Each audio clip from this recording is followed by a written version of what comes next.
Katherine and Mark had been together for 30 years. Their marriage seemed as solid as a rock. They had built a life together, full of memories, traditions, and quiet evenings spent in each other's company. Their home was filled with pictures of their children, old books lining the shelves, and a familiar, comforting routine. But sometimes, routine can be a mask for things unseen. One afternoon, while tidying Mark's study, Katherine noticed a book that seemed out of place. It wasn't one of his usual reads, and the dust around it had been disturbed. Curiosity got the better of her, and she pulled it from the shelf.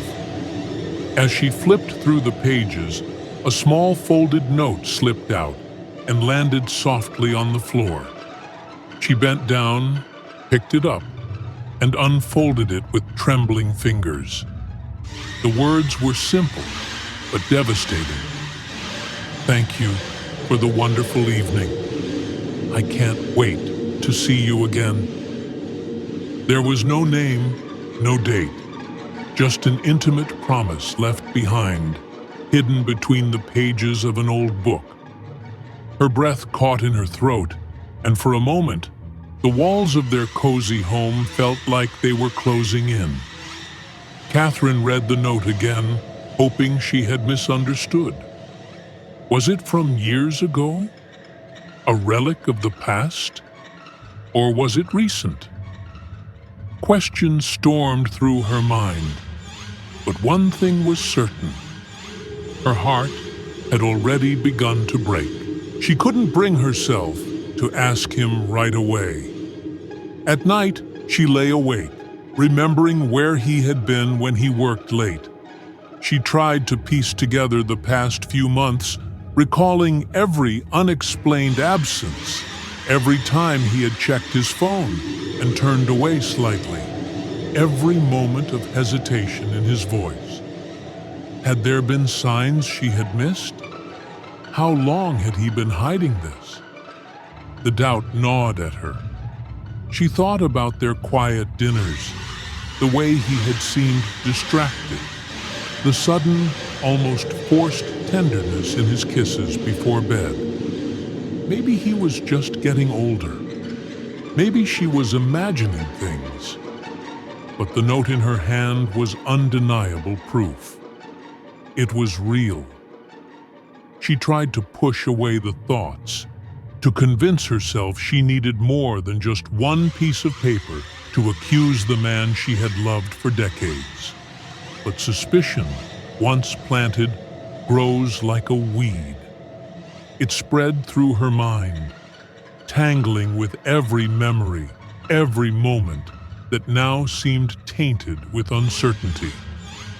The following days were agony. She observed him more closely, noticing every little thing she had once overlooked. The way he hesitated before answering simple questions. The way he kept his phone face down on the table. The way he sometimes seemed to be present, yet far away. Had he truly changed? Or had he always been this way, and she was only now seeing it for what it was?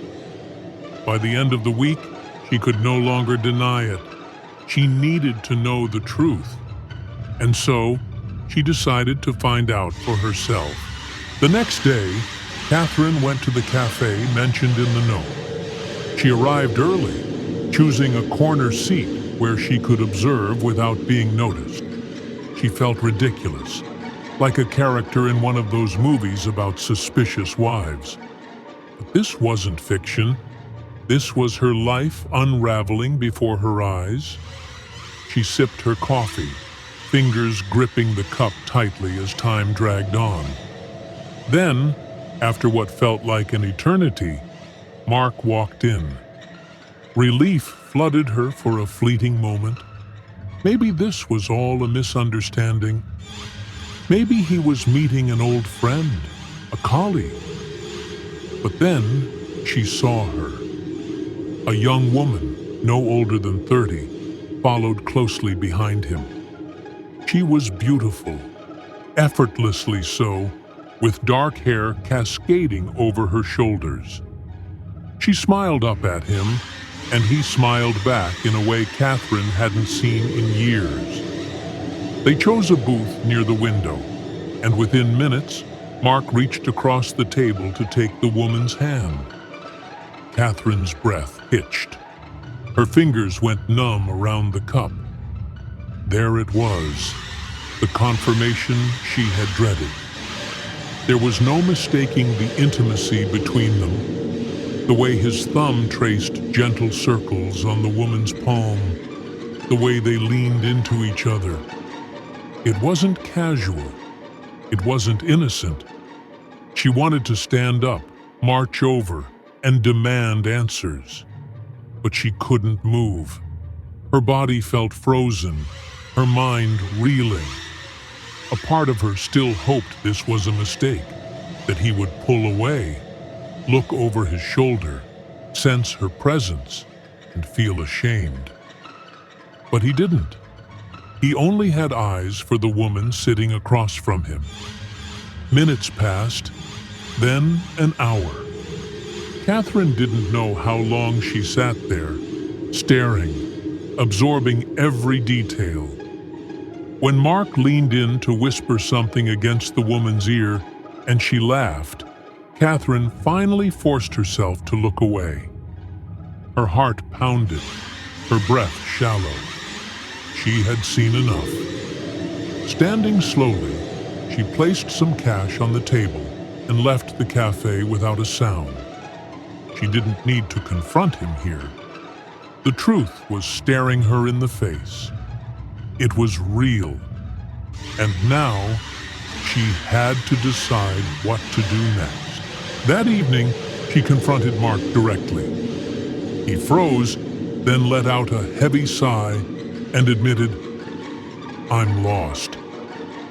It turned out their marriage had been just a formality for years. The love was gone, and he hadn't dared to say it out loud. Katherine remained silent. She realized the most painful thing wasn't the betrayal itself, but the fact that they had been strangers for so long. She packed her suitcase and left. The future was uncertain, but for the first time in years, she felt free. The weight that had pressed on her for so long was finally lifting, allowing her to breathe again. As she walked through the door, she realized that she wasn't just leaving behind a broken marriage. She was leaving behind years of self-doubt, of quiet loneliness, hidden beneath the surface of routine. The night air felt crisp against her skin as she stepped outside, suitcase in hand. She had no concrete plan, no grand vision of what would come next. But for once, the uncertainty felt exciting rather than terrifying. There were new places to see, new people to meet, and perhaps even a new version of herself waiting to be discovered. She checked into a small hotel for the night, staring out at the city lights through the window. It felt surreal, this moment of transition. The woman who had once built a life around a man who had betrayed her was now a woman stepping into the unknown. And for the first time in years, she allowed herself to smile. The pain was still there, but so was possibility. Life didn't end with betrayal. It changed, it shifted, but it carried on. And Katherine was ready to embrace whatever came next.